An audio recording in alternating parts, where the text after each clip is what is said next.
Welcome, everyone. Gila, we are on. We are live on LinkedIn and Awesome. Instagram. Okay, Amazing. let's take it away, Gila. Go for it. Okay, great. So I've never done a podcast live, so this is like my first, but this is how I always start my podcast. I'm Gila Glassberg, registered dietitian and intuitive eating counselor. And today I have on the Gutman sisters, Amy Gutman and Evelyn Gutman. Thank you guys so much for coming on. This is so fun to do it live. It's like a whole different experience. Okay, so I always start out my podcast with just tell me a little bit about yourself. I like to say, where do you live and what do you do? Like, how are you here? Okay, sounds good. First of all, we're happy to be here. So thank you for having us and inviting I'm us. so happy. I heard so much about you and I read about you in magazines and recently I heard about you from a client and I was like, I hope that one day you guys will come on my podcast because like you have so many interesting like different approaches to share. Well, thank you for that. That means a lot. Yeah. So I'll tell you just a little bit about us for those of you who are not familiar. My sister and I are known as the Gutman sisters. We're neurodevelopmental occupational therapists. We specialize in anxiety and processing delays. We help families. We train therapists. We work in organizations. And our background is kind of interesting. You asked where we're from. We're from Brooklyn, New York, grew up in Borough Park, but we have been Interesting. around the world learning and teaching, and we're just grateful for what it is that we do and understanding how the brain and body work. A little background Amazing. information: I suffered with sensory integration issues as a child. I was actually working in finance when I went to occupational therapy school simultaneously to heal myself. I Wow. did very well in life as far as the outside world. Academically was okay. I have great parents, thank God. There was no trauma that could be labeled as to why I was always feeling intense and anxious. And it was in high school when I was trying to figure out how to help myself because honestly, I was hard to live with. My sister was my witness. She could tell you my functioning and my daily tasks were torturous, although I was able to hide it because I was so smart. I've discovered occupational therapy and I went to OT schools to heal myself. And after my life was spared in 9/11 and I was working on Wall Street, I realized that my passion was to really do bigger things and helping the world and making an impact. And I fully committed jumping into it. I started in pediatrics evaluations and with the school system. My sister will tell you her story. We ended up working together in our private practice, and that grew into our continuing education company. And now we have a nonprofit where we're aiming towards preventing anxiety and mental health challenges as well. So that's Wow. a little bit. Yeah, there's a lot that we do, but go Wow. ahead, Ellen, take it away if you want to share. Yeah, I Well, want to hear your story, Evelyn, also. I originally have a finance background. I have a degree in accounting, and I guess I figured when I was younger that who needs another therapist out there? Like everyone was going into the field. But I've always been fascinated by the brain and how plastic it is. And I remember I was about to get a job in a big six firm, and I'm like, I switched gears, and I'm like, I really don't have passion for accounting. So I switched and I went into occupational therapy. And my sister, being, living with someone who has sensory integration issues, you don't even realize it at the time when you're so young, like the impact that it can have. But once I started working, also, I started in geriatrics. I always knew I wanted pediatrics, but I figured let me start from the top and work my way down. Hmm. And I worked with patients who had TBI and strokes. And it was fascinating to me the change that can happen. So once I decided to switch over to pediatrics, which is a whole other story about how that happened, but thankfully I'm in pediatrics and I was working in all the different systems, early intervention. I was working in a clinic. I was working with the Board of Ed. And I saw that a lot of kids were just in the system for too long. Unless they didn't have a diagnosis, they were there for years. My sister was evaluating them. And I would be getting a lot of the kids that she evaluated to treat. And one of our passions was to figure out what the root cause of many of the issues of the kids that we're working with. And that's when we started working together. We took time off. We studied development, physiology, and we got to being where we are right now in our practice as well as our, continuing education company. And our passion, as my sister mentioned, is to prevent anxiety and processing delays in children so that some of the issues are not even there and they can be resolved early. Wow, that's amazing. Okay, so you guys grew up in Borough Park. Do you still live in Borough Park? So I live in Manhattan Beach near the ocean and the bay. So I get to go on daily walks and really get into myself. I'm not. And yeah. I'm in Borough Park still. I don't have that view, but I go very frequently to Manhattan Beach. Got it. That's so nice. Okay. Did you guys ever like as kids, did you ever see yourself working together? Like was this a total shock? Was this like something that you kind of saw happening? I don't know if it was a shock for me. I don't think we anticipated we would work together. I mean, I know we've had other family members that work together in our lives, like our uncle, my father and my uncle. And I don't know, it just evolved. It's like almost like I can't even remember the moment that we said we'd work together, but I remember us like having this long conversation, which we always did about like, why are the kids here so long? Like what are we Mm-hmm. missing?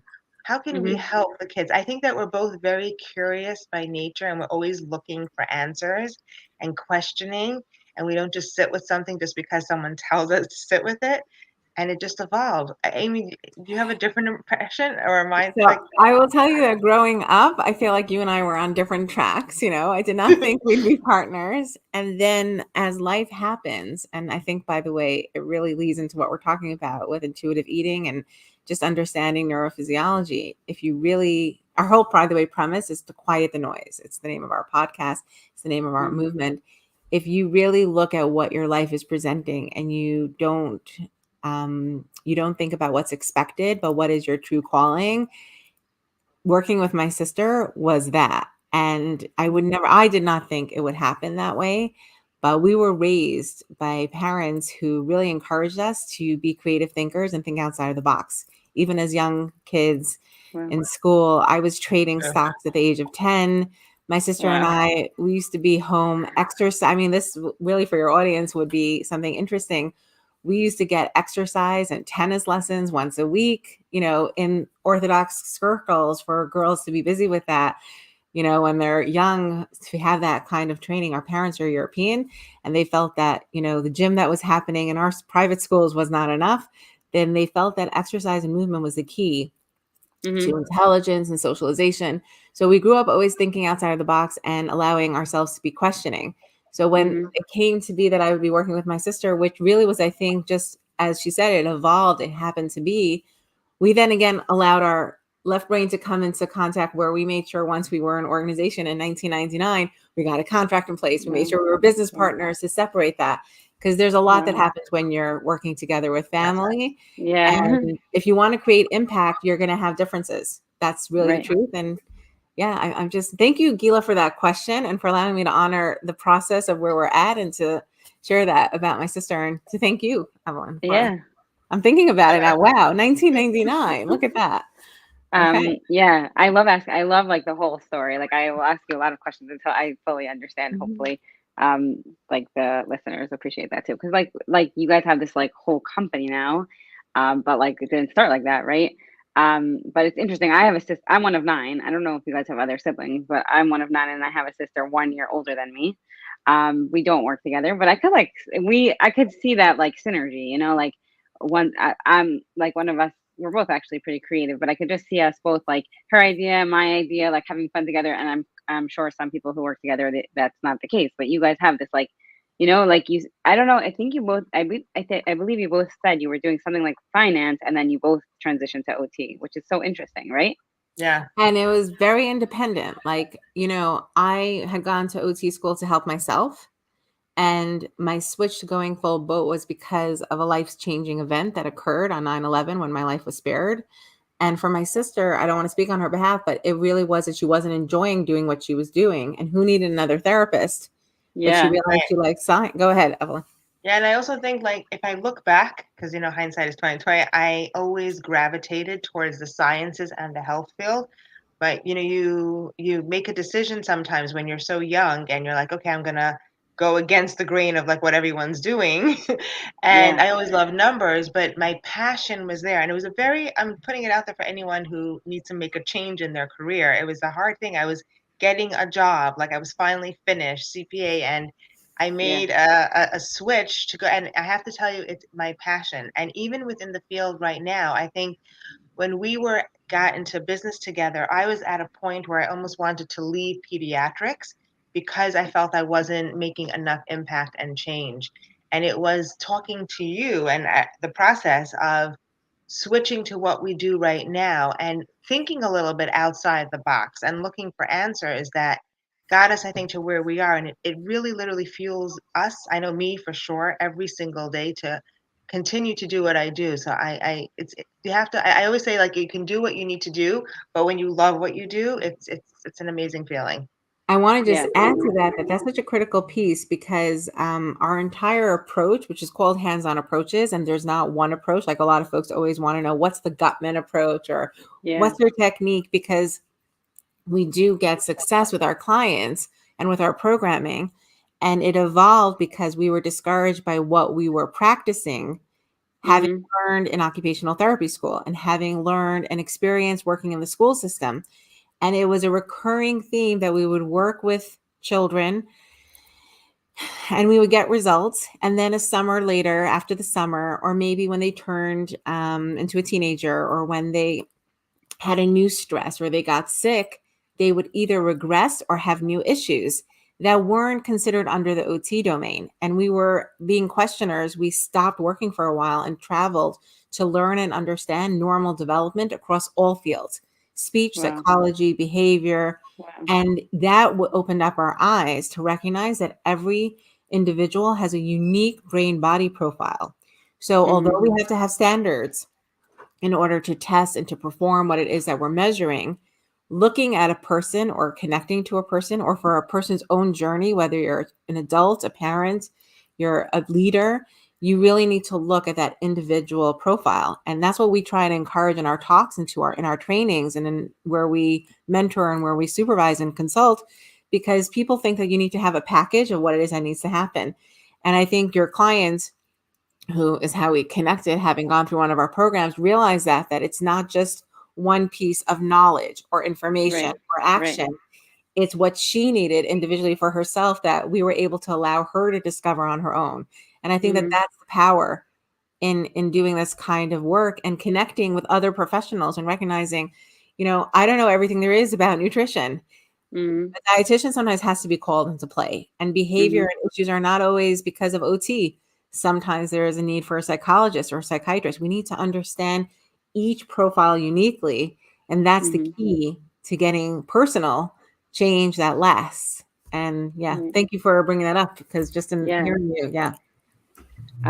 Okay, first of all, that's such a cool name, hands-on approach. I love that because it's like, first of all, like, I'm always looking for like a good tagline and a good name for my business. And it's like that really encompasses what you're trying to do. Like it's a hands-on approach. And like you said before, every person's so different. And of course, for me, what's coming up is that like this is so similar to like the intuitive eating journey and process that like Evelyn Tribole and Elise Resch went on when they wrote the book. I don't know if you're familiar with the authors, but basically they were working in the field of nutrition, private practice, putting people on diets, or they call it like sensible meal plans, like not even trying to get them to be so restrictive. You could have one cookie, not two, whatever. And like Amy, you kind of just said that, like, yeah, they would get results, quote unquote, meaning people would lose weight in the short term, but they would always come back having gained back the weight plus more, but not just weight gain. It was like this added sense of guilt and shame and body hatred and frustration. And I'm not exaggerating. Like my clients Oh, come to me with such self-loathing and internalization of like, it's my fault. I lack self-control. What's wrong with me? I did it once. Why can't I do it again? Whereas like a diet is so black and white, and like a one nutrition approach is so black and white. That's not how it works. We don't all fit into a box. Like none of us do. So right. I see like such a, overlap between those two things. 100%. I mean, that is really the essence of anything that we're thinking about, whether it's food, whether it's going to be time management, but how much more so to food. And I would love to get a little bit deeper, Gila, into why, when it comes to food, that's really where we get stuck in that loop response. And what you mentioned, those points of shame and guilt and self-doubt come into play, because it's connected to something that's really basic for our survival. But in Mm-hmm. today's culture, it's become more than us eating to live.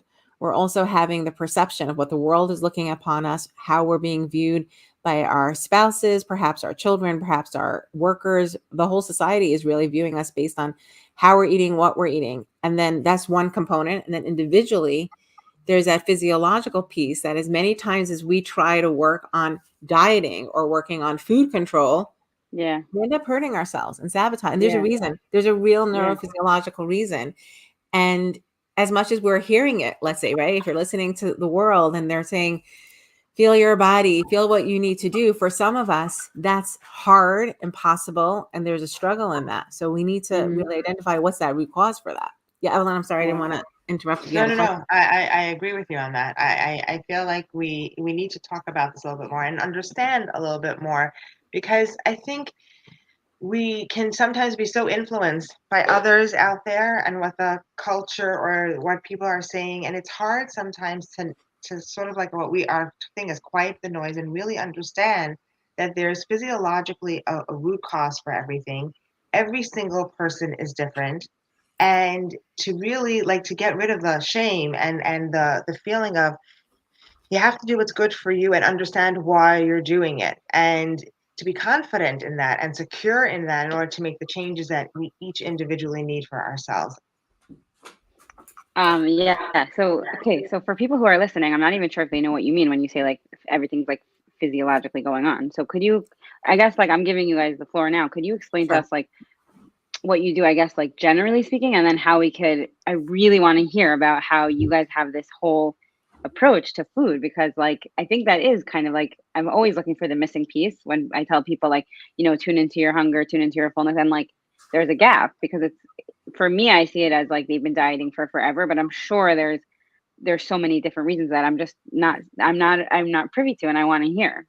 Sure. So I guess I'll start the role, just Okay. start from the beginning. We'll do something a little bit more easy just to understand, and then we'll get deeper into the parts that have to do with food. So the first Okay. thing to understand is that our brain and our body, we know that we have genetics and we have nurture, right, which is coming from our caregivers in the world. But physiologically, or how is our body responding to information from outside the scope of nurture and genetics, relies on three components: our sensory integration systems, which are our eight senses, not our five senses. Let me tell you the eight senses. There's the five Okay. that your sense of vision, your auditory sense for hearing, olfactory sense for smelling, gustatory sense, which is taste, and tactile sense, which is touch. And then we have three hidden systems. One of them is called the proprioceptive system, which is our system that allows us to tell us where our joints are in place. Our vestibular system, which is our sense of balance, and a very important one called the interoceptive system, which is the awareness of how our organs internally are communicating with our brain. Our liver, our bladder, our stomach, our sweat glands, our adrenals, those components are constantly, continuously communicating with our brain. And these systems develop in utero. Way before we put one piece of food into our mouth, we are getting those development of how those systems work. The second piece to understand our physiology, or how our brain and body communicate, is reflex integration. You touched on something called MNRI before we got online together. There are lots of different approaches: INPP, rhythmic movement, lots of different philosophers. We actually know all the creators of these programs. They actually started back in the 1970s. My sister and I, we were doing reflex integration way back before it became Wow. popular. And it's Wow. important to recognize that reflexes, which are what we're born with for during the first year of life. Evelyn, why don't you explain a little about reflex, and then I'll explain Sure. about the So connection. we are all born with certain reflexes. We have primitive reflexes, which are basically there to help us survive. Think about a baby. When they're born into the world, they're bombarded by all the sensory information. They don't have muscle tone. They don't have the ability to really do what they need to. So these reflexes are there to help protect the baby and help them move through movement patterns, get acclimated to the world. Our fight or flight response that we all talk about is really something that we're born with. It's a primitive response. And as the baby gets used to being in the world and gets to integrate their systems, these reflexes are supposed to go away and higher ones are supposed to come in. And the purpose of the reflexes are that many of them have to do with movement, but many of them have to do with our basic forms of survival that are tied to things like our motivation, our hunger drive, our sleeping patterns, our sexual drive. So there's a lot of stuff that goes on in the beginning in terms of regulating ourselves and the nuances when it comes to that brain and body connection with the reflexes. And then the third component, so we spoke about sensory integration systems, reflex integration. And by the way, there's a lot of other sensory systems that impact food also, which we can get deeper into. Yes, I would And love to hear. the third area is the neurochemical development. How do we develop the release of our dopamine and our serotonin that allows us to get motivated, initiated, feeling calm and organized? So when you think about those three components, it's a very unique brain profile for all of us. So even if we have the same nurture and we're siblings, you can have a different physiological profile. We see it over and over again. You mentioned you're one of 9. We have Yes. families where we treat children and the symptoms are the same. They're having the same issues, maybe with regulation or not feeling organized or distracted or unmotivated. And within the same family, same parents, same genetics, 3 different profiles. One child might need our help, but in one way, a second one will have a different program, and a third may not even need what we're providing. So for an adult, if you're not aware of your own physiology, how powerful it is when we do programs like the Self-Regulated Life, which is what your client went through, we're not focusing necessarily on teaching the systems or the reflexes or the neurochemical development, but teaching them ways for them to learn how to identify that for themselves and shift what they need to.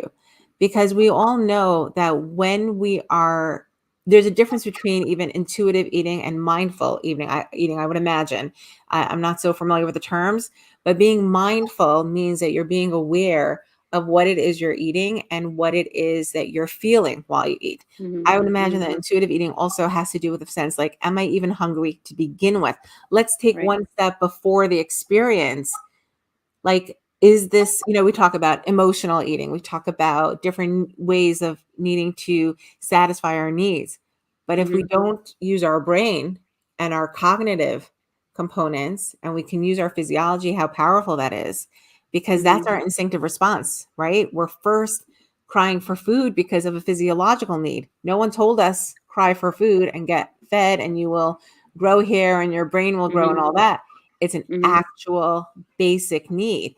And if that's been interrupted for someone, then that may inhibit their ability to be in tune to what it is that they're feeling. They may not know what it means to really be hungry when we talk about that, or what they feel in the moment of emotions, because being sad or happy is not a real term for our body. It's what we bring taught and how we perceive the world, and what my happiness is different for you, what my sadness is different for you, but our body responds to what it needs to in that moment.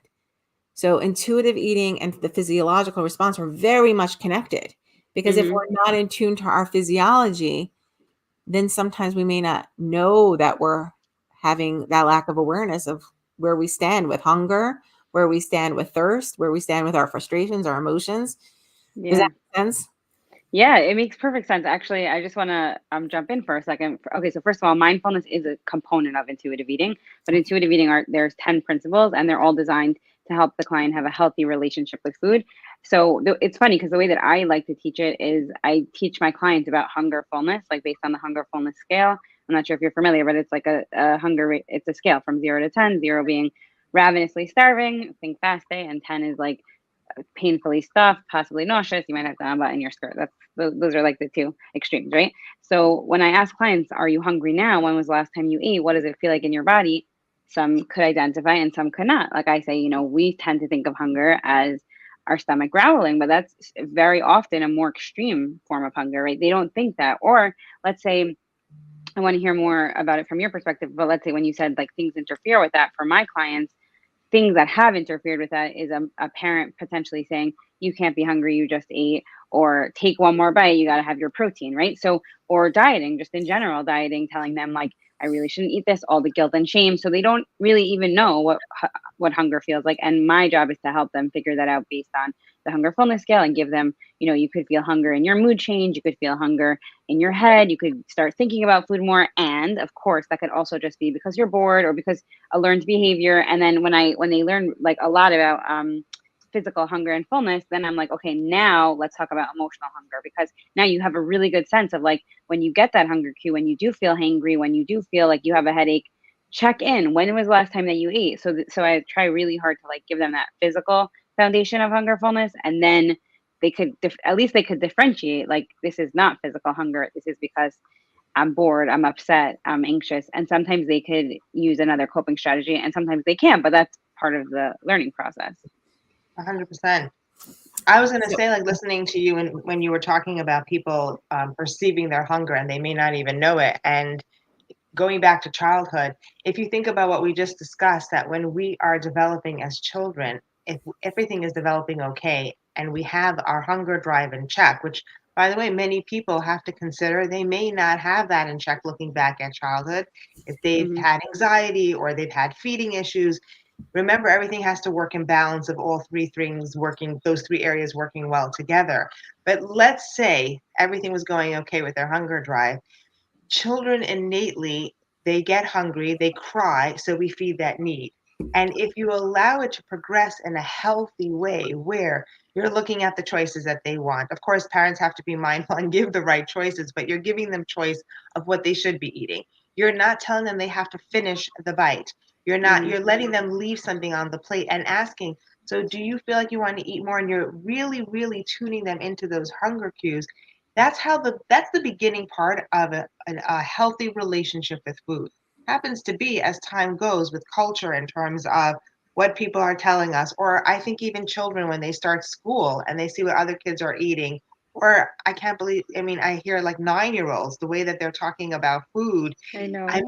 I'm fat. I have to be skinny. I can't eat Uh-huh. that. I have to.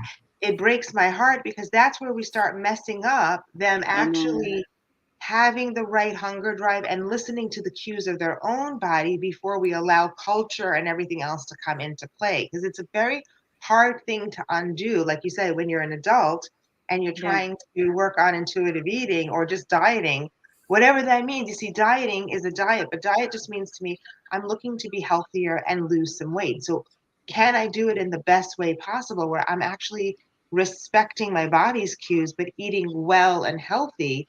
Where psychologically I'm also not allowing myself to get into these places where if I'm going to fail, it's going to be horrible. Right. Yeah, you want to say I something just else? want to lean into the word dieting, which is really why, in essence, that word doesn't really explain healthy eating. It's like Hmm. by, I mean, again, I'm not sure about your audience. I know some people are like, don't tell me not to Anti-diet. diet. And I get it, by the way, because it Don't tell me busy. anti-diet. Yeah. I'm sorry, what were you saying, Gila? I don't know if I'm No, nothing. I catching a thought you nerve were. here. I thought you were. No, no, no. You know what? We let's talk it out. I'm saying I don't actually promote weight loss, like intentional weight loss, and Okay. I definitely don't. I definitely don't put people on diets. But yeah, there is a little bit of semantics here. What does dieting even mean? And Right. but yeah. Anyways, I want to hear what you were gonna say. Okay, so what I was going to say is like whether you're putting yourself on a diet, you're really denying that physiological state when you do that. Like it's Right. really denying, like by telling yourself that you're only going to restrict the calories and whatever it is, you are forcing yourself to be in a place where you're avoiding everything we spoke about. Oh, I lost Gila there. She's back. I'm Back. here. I'm here. Okay. You're avoiding everything that we spoke about, recognizing your physiology and your components. But let's remember and honor those who do feel like they need a diet. And when they hear the word intuitive eating, Right. it's foreign to them. There's a Right. reason for that. I want to honor those folks as For well, sure. For sure. because you're doing that because perhaps your regulatory response and your physiology and your stress loop, not talking about your cognitive stress. What we're talking about is those reflexes, that interoception, that proprioception. You're in that response. You need the restrictions and the control of a plan in a very set way, and not even Mm-hmm. for weight, not even maybe for weight loss. Maybe it's just for your health, or maybe it's just for you want to get into a dress in 3 months from now. You need that. And I'm saying this as a person who's saying it like air, meaning like you need it like the air that you're breathing, because having to be told to feel your hunger cues and whatever it Yeah. might be way too much. And I Right. think that that's where our approach, because we don't have an approach to eating in that way at all. Mm-hmm. Mm-hmm. Like, for example, your client didn't come to us for eating issues. She came to learn how to get regulated. Right. It's through understanding how our body and brain work and physiologically recognizing our need, we tap into the power of us being able to shift the schemas that we have both from outside sources, our parents and the society, as well as our own personal experience of having lived life, routine weight loss, routine dieting, routine Mm-hmm. restrictions. these schemas, just to finish the thought, because while you were talking, Gila, and I heard you saying about those words that parents will say to a child, you've had enough, or you don't need any more, Mm-hmm. or there's not enough protein. Mm-hmm. That is an external schema that will shift a child's physiology. In that moment, a stress response and loop, we're talking not stress in the mind, but in the body, will be created because they may have been hungry. And when Right. we cut off that proprioceptive or interoceptive system, or we cut off the neurochemicals that we may have needed in that moment of feeling the sensation of being satisfied fully, right? The connection Mm-hmm. between our Mm-hmm. stomach. By the way, our stomach has 90% of our nervous system and our serotonin. It's developed there. So if you're telling a person at that point when they're 9, they could be a 39-year-old suffering Yeah. with yo-yo dieting, weight loss issues, addictive tendencies, because that Mm-hmm. physiological response is what they know. They don't know better. You could talk to them till you're blue in the face. You could Right. give them plans, but physiologically, their body has memory. The body keeps score. There is Right. a lot of science that shows us that. So I just Right. want to delve like a little bit deeper into the nuance that if someone doesn't connect to these words of intuitive eating or dieting, or they connect too strongly, they have too strong of an opinion, there might be a reason for that, because you can connect to your own physiology to get there. Yeah, sorry, Evelyn. I was just getting a little Yeah. passionate about that. I love that. I'm writing something down because I don't want to forget, but I want to hear what you're going to say, No, Evelyn. I was just going to bring it down a little bit more as we're having the conversation. I guess to put it very simply, I feel like a lot of times individuals don't realize that when your body is in a stress response, and this can happen for some people in childhood, this can happen when they're getting older. When you're in that stress response, many times the hunger drive gets affected. So you really do not know whether you're hungry or whether you're not. How many people I've heard that a think hundred about, times from clients. I don't know if I'm anxious or I'm hungry. I've heard it right? 100 million times. And there is a direct link between anxiety and the fact that it could inhibit us from knowing, are we thirsty? Are we hungry? Are we tired? All these basic physiological functions that we need to really do well optimally. We need the food, we need the sleep for the energy source, the food, the sleep to allow our body to regenerate and consolidate information. And then what ends up happening is, like my sister said, you get into this loop response where the stress response becomes stronger. And where you are in stress is where your hunger is going to be at. How many people, when they're in stress, they eat more? They're not Right. hungry. They're Right. not listening to the hunger drive. It's just a defense mechanism or a coping mechanism that they use. Or some people will be like, I'm not hungry at all. And they will not listen to their thing that they're hungry until they're passing out. And I have to say, we have that a lot with our clients. For many of our Mm-hmm. clients, it's about being able to organize themselves in a way where you're quieting that stress response. And then you have to say, okay, what am I feeling? And many of them will not feel anything. Like you said, they won't know even when they're not stressed, because they're so used to being in a certain way that it's like, okay, I don't really need to eat. Or they're not eating because they need to eat. They're eating because I will tell them, okay, now I want you to go and I want you to eat breakfast, or I want you to. And I think that part of whatever it is anyone does for, I'm not even going to use the word diet, for eating every single day and being in tune with our basic needs, is being able to regulate and organize ourselves so that we allow those cues to come in. Because anyone who's anxious, like my sister said, their interoceptive system, identifying what the cues are, is going to be a little bit off. And it's going to cause that sometimes even more of a stress response. Imagine that you don't know if you're hungry or you're not, and then you're like, do I eat? Do I not eat? And Right. it becomes hard for that person. And what's Yeah. interesting is that when you work on the systems, that, I mean, we can tell you from our own experience, we ask parents, are they hungry or are they thirstier? And they're always confused. Like, if you're working on their vestibular system, why are you asking me about their hunger drive? Yeah. And we're explaining to them because through that regulatory response, physiologically, instead of us using our mind and sharing with them, the person has the freedom to feel. Like, I just want to explain to you how powerful that is, because I know for myself that I can turn this switch on and off, not by me deciding, oh, I'm going to eat well now for the next 3 months or 5 months or forever. It matters that I take a day-to-day step to be connected to who Amy is physiologically.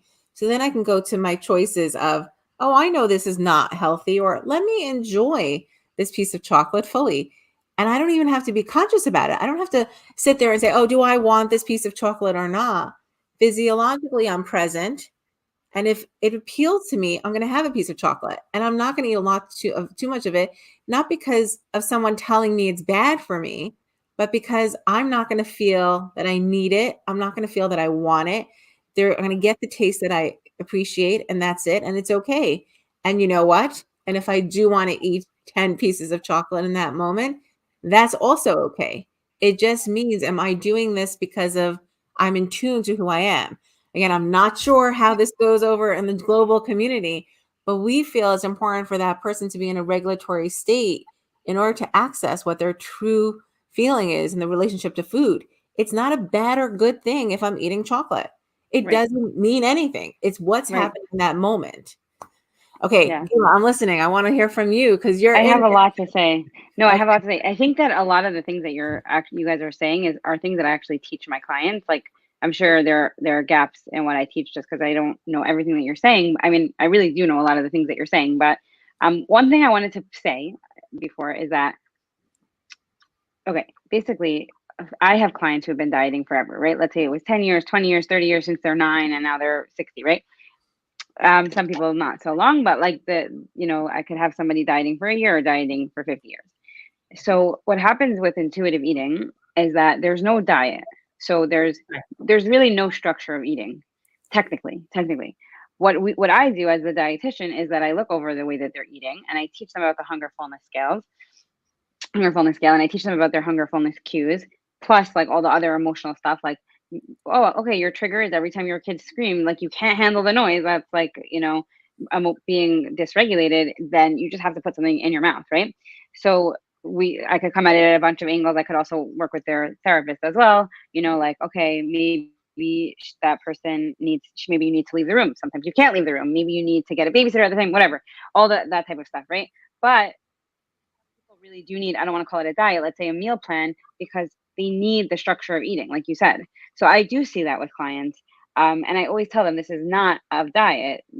I call it like a flexible meal plan. So we have a spreadsheet, and some clients like to map it out the whole week. Some clients just like meal ideas, snack ideas. And I see that different clients, work so differently. But I do see that with a lot of clients, they struggle to go from that rigid dieting to a little bit more flexibility, because they really do need the structure.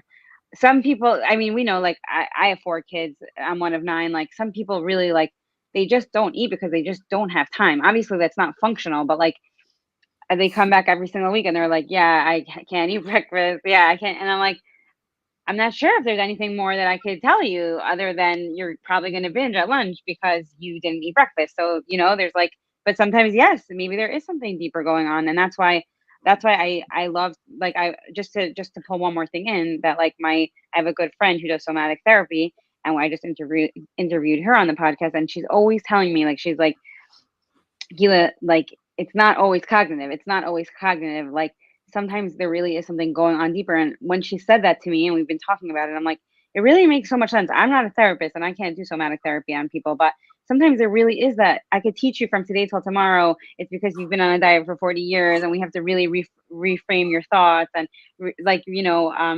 change those neural pathways like you've been reinforcing over and over again. But therefore, when that client told me that you guys helped her with regulating her eating, I was like, there is a missing piece here. So I'm getting excited listening to you because, first of all, I'm resonating with the clients that you're talking about, because I had that issue as well where I would forget to eat. And again, I'm going to lean into this and share with everyone publicly again.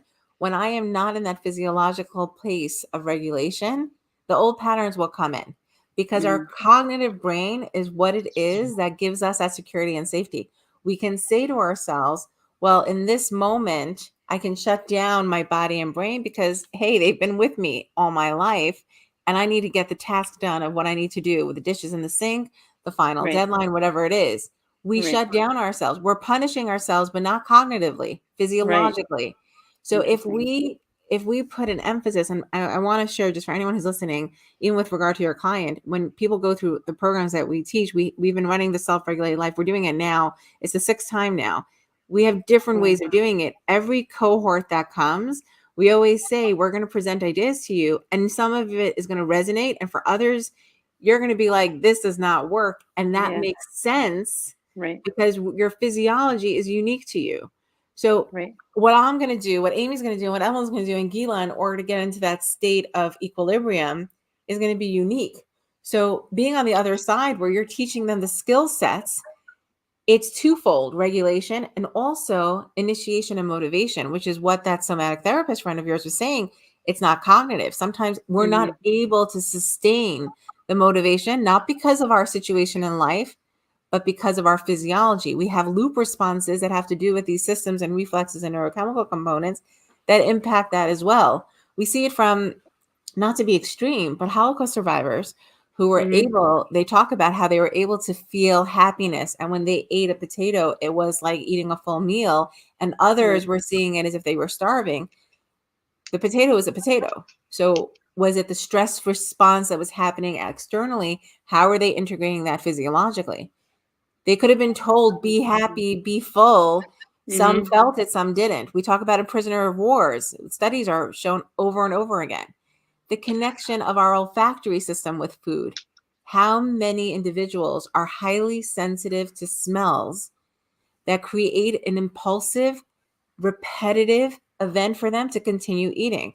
Imagine if someone has that awareness and they're able to do certain movements before they go to an event or a meal that's going to curtail that. What power that is to understand how your brain and body work to help you when you're going through those stumbling blocks. I just wanted to like build on that because as I was listening to you, Gila, and you're talking, Amy, that when you were talking about the client that sometimes they don't have the time, or you just said you don't have the time, or there's so much noise and I feel like I need to put something in my mouth in order to eat. I think that part of eating has to be really listening to the other cues that you're picking up physiologically as well. And I'll give you the perfect example of someone that we have not started working with yet, a young girl, 19 years old. Just met her the other week. She does not eat breakfast. She wakes up with a head, like a little queasiness. Her stomach hurts a little bit. So she already is in that stress response. So I was telling her, like, we're going to work on that in terms of regulating herself. But she didn't realize that she's highly sensitive to the movements that her head makes in terms of creating that stress response.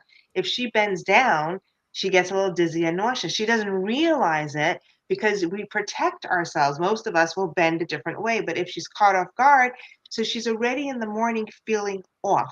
So is she going to eat Mm-hmm. breakfast? No, she's not hungry because she's physiologically feeling queasy. So allowing someone also to say, you know what, that may not be the time for you to eat. I told her, I'll give you a piece, have a glass of like lemon water. Just we have other issues going on. That's going to help you. And then when you get to your place of work, change your time schedule that you may eat a little bit later, but you're going to eat something knowing at that point, because we went through when are you feeling a little bit better? She's like, when I get to work, I feel a little bit better. That's when breakfast needs to be, because that's when you're listening to the cues of hunger without the other cues affecting you. Now, my goal with Amy will be to work on regulating her and getting rid of that physiological piece of like, I just can't handle movement. Things that I see in my environment are affecting the way I perceive what's going on with my body. Those Mm-hmm. things really affect our ability to know we're hungry, to know we don't want to do anything. We just want to like just be, you know what I'm saying? Survive, so to speak. Can't really eat Totally. well when you're in survival mode. You're not eating intuitively, so to speak. You're eating Yeah. just, so I think it's not just about food. It's about like really taking a moment to be. And if it's sound, there's something you can do for sounds that are bothering you. Yeah, you may want to use your mouth, which by the way, it's very innate that you're going to put something in your mouth when you're highly sensitive to sound, because something happens when you're chewing that actually enables your ear to quiet the sounds that you're hearing. Maybe it shouldn't be food, maybe it should be something else, or maybe when you're being triggered, you have a specific food that you're like, okay, I'm going to take a cucumber and I'm going to cut it up. Not because I'm hungry, by the way, but because a cucumber is something that's crunchy enough that's going to help me quiet the sound so I can function and then sit down for my meal. It's so powerful what you're saying. Oh, I heard a backdrop. It's so powerful what you're saying because we know that eating is important. We know that sleep is important. Everybody wants to get up early in the morning and everybody wants to be in bed, getting that high quality sleep. But some of us actually perform better when we're up at night and when we get up later. It's just the quantity of sleep that we need at different times. Mm-hmm. Honoring that system is important until we switch to that system. So for this client, we need to honor the Right. fact that this is what she's dealing with physiologically right now. And the moment we push breakfast down her throat, or if her mother had done that when she was younger, we would have been creating schemas of eating patterns that are going to go beyond the time of us addressing the physiological approach. And the language that we use is so important, not just from how we're speaking to others, but to ourselves. What is she telling herself when she says, I'm so queasy and I have a headache, so I can't eat breakfast? That may not be connected, which Mm-hmm. Evelyn, you just shared. The reason she's queasy perhaps is because her vestibular system is at play. And when she has to bend down, she's getting triggered. Her stomach Mm-hmm. is responding to it and it's preventing her from being able to get the nutrition she needs first thing in the morning. But imagine if we started also working on the language, right? It's both ways. Our body and brain have to work both ways. The somatic therapist is going to work bottom up, and Gila is going to work top bottom. Very critical to get both of those in place so that we can function, because nobody changes overnight. And these are baby steps, but we need to honor both of those components so we don't impact our self esteem and our view of ourselves. Because if we do that, if we're not honoring it, we're going to end up with shame and guilt every time we fail, every time we have a problem. And I think that that's something that when we speak to other professionals, particularly psychologists, we always share with them that don't always think that it's always a certain scenario. It may be that that person just needs to be spoken in a different way to tap into what their needs are. Not everything is significant trauma from experience. It could be physiological trauma. It could be an experience that they view as traumatic and another person would not. Our Mm-hmm. perception is based on how we interpret our physiology. It's dependent on it. It really is. That's It's fascinating. yeah. So that's our viewpoint on eating. And I think Yeah. it's an amazing thing that you're in this field, Gila, because you're allowing people to have ownership over one of the basic needs that is not just about food, but it's about health, it's about perception, it's about Yeah.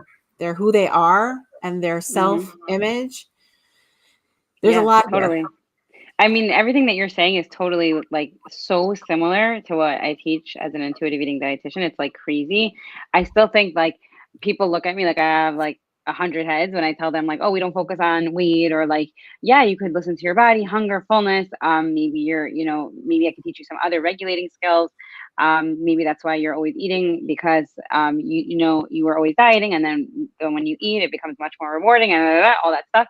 But I want to say one more thing about eating disorders, that I know, I'm sure you guys know that like an eating disorder is a symptom of something deeper, right? So when somebody numbs on hunger, or they binge and they numb on fullness, they're actually regulating themselves in some way, even though it's really hurting them, and people don't know that. And to me, it's always been very fascinating, and I struggled with my own disordered eating, and when I hear my clients talk about it, I'm right there with them, because I totally, totally understand it. I also totally, like, my life's mission is just to help them get to the other side, because it's so painful to think that you're the one you're binging because something's wrong with you, or like you just can't stop eating chocolate or whatever. Like that's all because of, from my perspective, a lot because of the dieting, because of the shame, because of the um whatever, like the all the systems that you have in place now, that the reason why you're using food, the reason why you might be gaining weight, the reason why you might be binging. So it's just people really don't know this, and when they think of a dietitian, they think the dietitian is going to tell me what to eat and what not to eat. And Right. even from what you guys were just saying, like the hands-on approach, like it's very disrespectful to a client. That's what intuitive eating is about. Like, I am not the expert of your body, you're the expert of your own body. I can give you tools, I can give you skills, I can give you ideas, but I'm here to coach you to figure it out. And it's really very similar to what you guys are saying.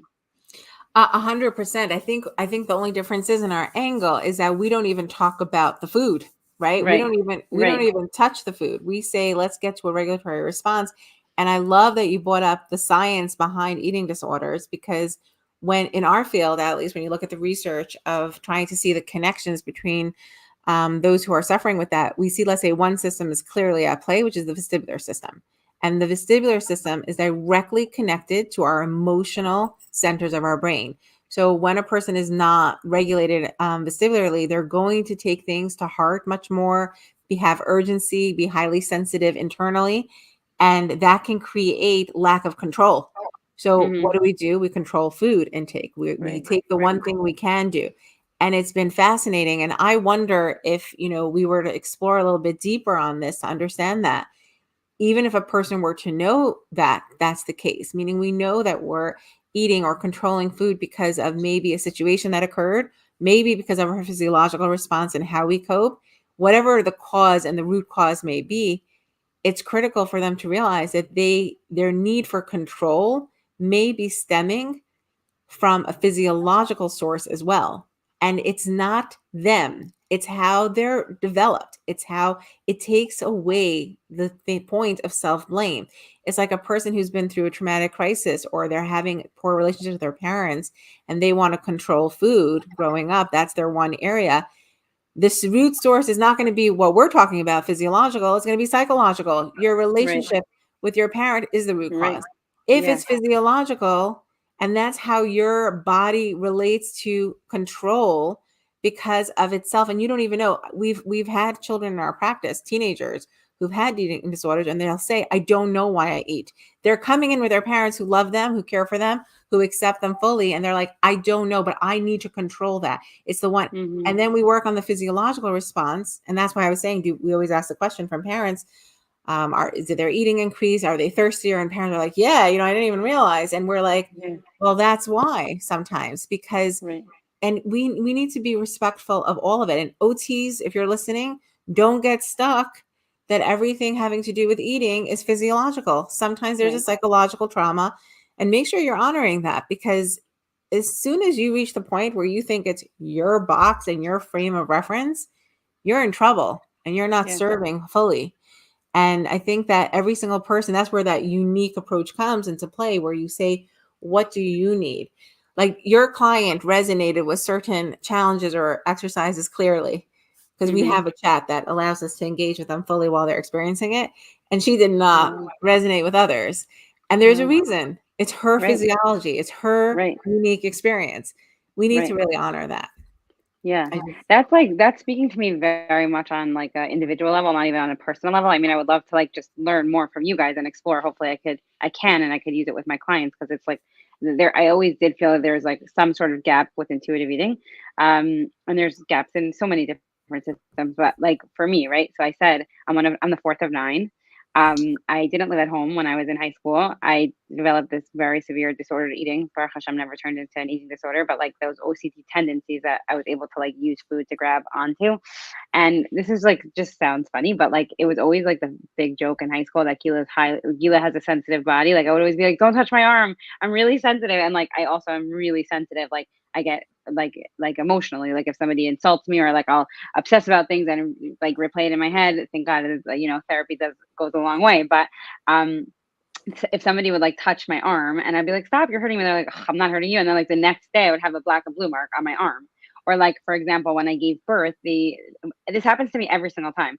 I go into the hospital, they're trying to get my IV in, and my husband's like, "It's not going to work in her hand. It will never work in her hand." And the nurse is like, "Oh my gosh, come on, whatever." And then he's like, "I'm telling you, it's not going to work. It never works. It always pops. They always have to try the other arm. It pops." Like it sounds so funny like when I say it out loud, but like the people in my life are like, "No, you actually have a sensitive body that matches your sensitive personality." So like that emotion, like that dysregulation when all my kids are talking to me, like I literally feel like my whole system shuts down and I'm like, I can't hear you. Like I know from learning about all this stuff that there's something going on, but like as a high schooler, even in my younger 20s, I felt so bad about myself. Why can't I tolerate noise, you know? Right. so So Gila, I just want to, before you go, Evelyn, I just want to say, like, I'm getting emotional listening to you, and my sister could tell you that I used to, and my sister doesn't like it when I say it, but I used to express it as if I felt like I had knives in my back.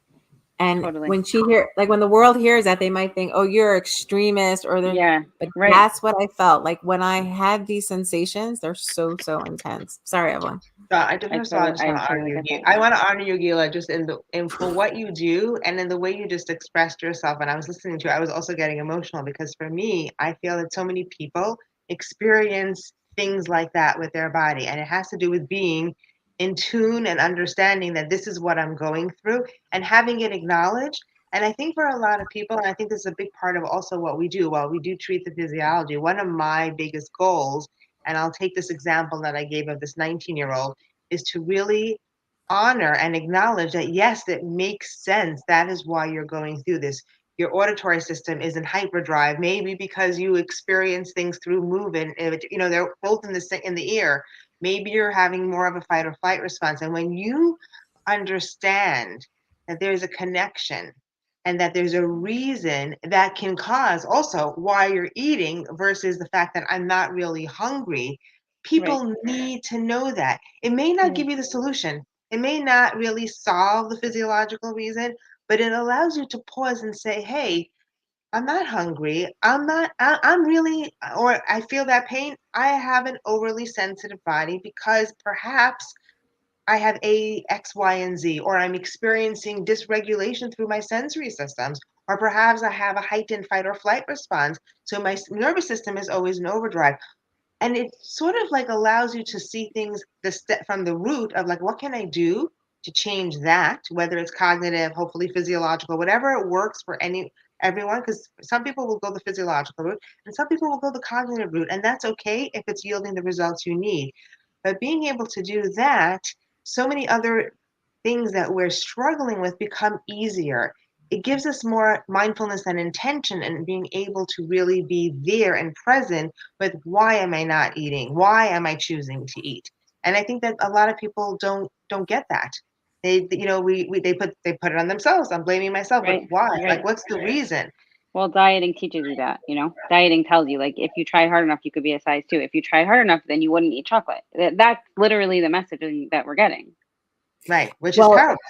well, I think then Powerful. everyone needs to get a little bit of a developmental lesson in play to Yeah. understand. And I think this has to start Yeah. honestly from the ground up. And that's why I'm Right. so grateful for organizations out there that are doing about, more discussions with our young Right. girls and boys. By the way, I want Yeah. to Yeah. not avoid talking about the young boys that are being impacted by this as well. It's not immune to that gender either.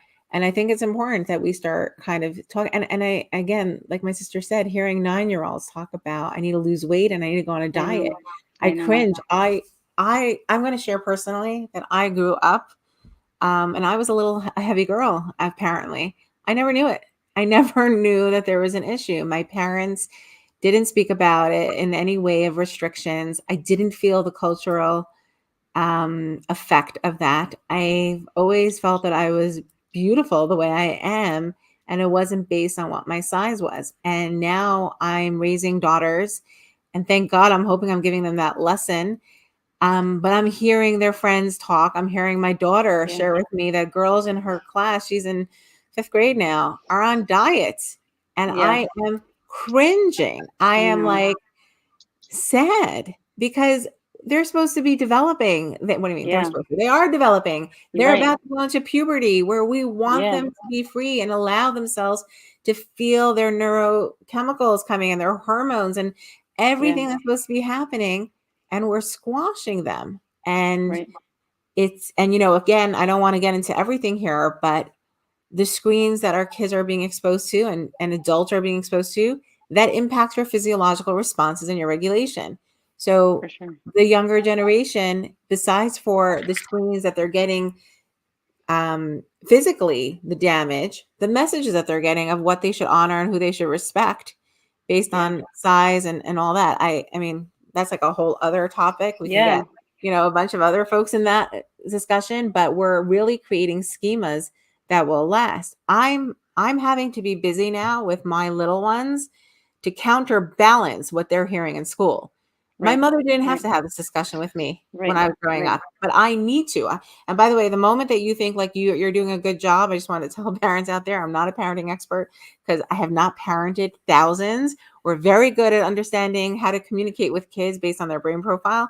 But no offense to any parenting coaches or anyone out there. I think unless you've been parent to 1,000 kids, I don't think that you can have the rule on knowing what to say. One thing I'll say for sure, in having worked with thousands of children and hands-on with hundreds of families, make sure that you're always proactive and preventative. Don't think that if you hear from your daughter something and your gut and your intuition is telling you that doesn't resonate with me, I'm just going to poo-poo it and put it on the side. Your daughter or your son might be having that thought going on, even though you've shut the conversation. Be extremely disconnected to hear what they're saying, because insights come into play where she actually thinks it's odd that she should take ownership not to be part of a diet. And those discussions are happening. What kind of counterbalancing is happening in our world now where we have to do this because the majority is saying that we should be seeing this as a high point? That is horrific to me. Okay, now that was my personal therapy vent on this podcast. Yes, no, thank you for sharing. Right, I'm going to tie it back to what we're saying. That same point about being able, if you hear something from someone, whether it be a child or even an adult you're working with, really listening to the schemas of why they're doing what they're doing is so revealing, not just for the practitioner who's helping, but for the individual. And many times people are afraid, or we don't ask enough questions. They don't feel like they can reveal, and we don't ask the right questions or pause enough to let them speak. I always tell parents this, like, don't just do open-ended questions to really allow a child or a teenager to really tell you why they're doing what they're doing with no judgment, with that distance, so to speak, the presence, being present but being distant so they don't feel judgment. So much can be revealed in how somebody is feeling and why they're doing what they're doing. And if we don't allow people to have that, we can't help them. And they can't help themselves, because sometimes even by us not, you have to say it in order for them to say, oh my gosh, I can't believe I said that. That's the way I'm thinking. And that's what I need to change. That thing, not the action that I'm actually doing, but the mindset of why I'm doing what I'm doing. And that's a pretty big piece, I think, especially for our kids, because even when we change physiologically, our schemas in our head don't change automatically just because we've changed physiologically. We need to revisit those schemas. And it's when we revisit them coming from a different place that we're able to create more change as well in the way that we do things. Right. I love what you guys just said. I want to add to it. Amy, when you said that, like, you grew up like in a large, we call it like a larger body, whatever, however you want to say, but like what intuitive eating talks about is that like bodies come in all shapes and sizes, and you guys do come from the same parents, right? And there's nature versus nurture, but like there's like, I tell moms, like, when your child says I'm so fat, don't tell them you're not fat, you're beautiful, because you're saying fat equals not beautiful, right? So like, Right. just like, I'm very careful with my language, and that's like the whole point of intuitive eating, is that like you could be healthy, you could pursue health at any size, you could change your behaviors without changing your weight, you know? Right. I just want to say, like, I didn't even have those terms at all in my language, meaning I Right. never heard fat or overweight. I look at pictures now. I was 25 when I asked my mother, wait a second, like, you didn't get, like, you never said anything to me. She's like, I didn't care. It didn't matter in that generation. She's like, we weren't focused on that. We were focused on you guys being healthy and well. Healthy. Again, Amazing. the word, right. I grew up in a world where I was doing sports and athletics at a young age, not to lose weight, but just to be able to have movement. My father, may he rest in peace, grew up in Europe where he was a boxer, and when he did gymnastics, it was climbing ropes. So when he found out that my sister and I, we were in school and gym was a ball that we would roll around, or we would talking. snack, he was like, where are you getting your movement in the city of New York? There's no mountain for us to go to, or, there was no player. So he arranged it for us. So I didn't grow up at all in this culture. I'm saying, for me, it's a shock. And maybe I lived in a box. No, I mean, who cares if you lived in a box? That's amazing. Right. Yeah, but today's culture also with movement sometimes is not just about movement. It's doing movement to be fit and thin. We're not saying it. We're always attaching all these phrases and all these schemas of why we're doing what we're doing, when it should just be, let's just move to feel good, to feel our bodies. Right. Dance parties, so like 24/7. Like, why not? Yeah. I mean, I always say all forms of movement are good movement. You could garden, you could run, you could go for a walk, and it does help regulate your nervous system, right? And 100%. I think, like, from what I read, like, burns adrenaline and really does clear your mind. And I'm obsessed with exercise, by the way. Like, I'm gonna share this for a second. If you could see my spin bike, like, I have 2 spin bikes I'm obsessed with exercise. we have a chin-up bar in front of my kitchen. So when you come to me for a Shabbos or for a visit, you're doing pull-ups, before entering. It's amazing. And my kids, my living room does not have a lot of couching because my kids are doing somersaults, and we do exercise every morning, the whole family. And anyone who's a good friend of mine, their kid knows that that's normal. Like, my kids are not odd at all. Like, they're thinking everyone else is off. Like, it doesn't take so much to get into that mode. To know that physical movement makes you happy. I mean, science has proven it. We know the endorphins that are released, but imagine if you're doing it to help your nervous system to stop these loop responses. And we start young. Like, that's our mission. That is really what my sister and I have a mission for people to understand that we can get these loop responses going in a way where we don't have to talk to or talk down to kids. We can let them experience what it means for them to be comfortable in their own skin. Yeah, I love it. It's amazing. And I think like everything that you guys are doing is like really life changing. And I'm so glad that you're doing it. And I see such a overlap between what you guys do and what I do. I do actually talk about the food. And I do see that some people it helps and some people they probably need more of what you guys could offer because there's like, again, like I said before, like I could talk until I'm blue in the face and I could teach them the whole intuitive eating journey and process, but there's still a little bit, there's gaps. And that makes sense to me because everybody's so different and everybody needs different things. I also want to say one more thing. I wanted to say this before about like your mother never making a comment about your weight, right? And I forget exactly what you said, but like basically what I tell my clients, and all of this is just from my learning. Like I'm not a therapist. I never went to school to become a therapist, but I do a lot of my own education like you guys do. And I always say that like whatever your strongest belief system is as a mom, your kids know it, whether you say it or not. How do we know? Because like you just said, Amy, your mom never said anything to you. By the way, I don't care about your weight, but you picked it up, right? Because she never said anything about your weight and she really didn't care. It wasn't that she was hiding it. So I think a lot of clients come to me because they're like, I'm so afraid. I don't care that my kid's fat, but everybody's going to tease them. I'm like, listen, it always hurts when you're teased, especially like I get that as somebody highly sensitive, but if they know that they're loved and accepted and their mom really does think that they're beautiful, it takes that like intenseness away. And like, that's what we want for our kids. Like we want to give them their sense of self from us, right? We don't want it to be like, well, their friend said this and I have to counter it, or I'm going to ignore, I'm going to shut it down. I'm going to shut down the conversation. And like, that's where I feel like everything is so integrated. Like I heard Brene Brown say this once in an interview that like one of like the one of the leading causes of death is like loneliness, like when she said that. And like I actually trust her research and I was like, it's so funny because everybody's like the leading cause of death is like eating pizza, is like being overweight. And like we don't allow ourselves to believe that like when you feel sad, like you guys are talking about this, it affects all of our systems and we feel and people don't like believe that. And also, just I love what you're sharing, Gila, because how about let's build on that. Just one more point. And if you're feeling sad, be sad. It's okay. Right. You don't have to not sit with it. Sit with it. Right. Allow yourself to be there. Like if I would have come home and said, they're mocking me and they're teasing me, and then my mother would share the experience, the moment she denies, oh, you don't need to be worrying about that. Right. I don't exist. Right. I don't exist. And then you've denied who I am. When my daughter is saying it's bothering her and she doesn't, I need to have a dialogues with her.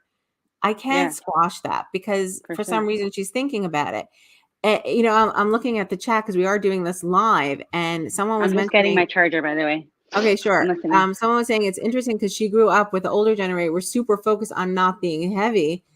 That tells you the dynamic that we are so individual. Again, each person, each soul that's on this planet, every client that you have, we're stepping into a world of nature, nurture, genetics, physiology, stories that have not been told sometimes. I'm sure, Gila, in your journey, people will share about traumatic responses and what they connect to food. Mm-hmm. There's so much more than just what meets the surface. And that's why I appreciate these kind of dialogues because we get to see the different perspectives and the unifying perspective. Like you said, over and over again, we're doing similar things. Yeah. We are human. We are all human. We just have to figure out what it is we need personally to help ourselves and go and get it done. And it's not a checklist. It's a lifelong journey of growing and reconnecting. And let me tell you, your nervous system changes until the day you die. So stay on top of it. It's so cool. I want to say one more thing. I hope it's not like too triggering, but just because it just came up for me when we were talking about this, that like I've had many clients that have been sexually abused, and of course they use food to cope with that. Whether it's numbing on hunger, numbing on fullness, just feeling horrible, disgust, a lot of disgust. And what I've found like over and over again is that like if a mom said like, oh, it's not such a big deal, or if it happens in every family, like you said, you don't like the trauma, like the pain, the amount of therapy necessary is you can't compare it to a client who was, of course it's traumatic, but somebody saw them, somebody helped them, somebody was there for them, somebody validated them. And it's like we think again, like we said before, like, oh, those are just like nice things to do, validate someone. But really, like I do believe that it affects your physiology. I do believe that it affects all the schemas in your head. How could it not? And like I just see it so much with my clients. Like that's a perfect example of like this client is doing okay and this client is not doing okay because she was told like, what's the big deal that you were sexually abused? Like it's real.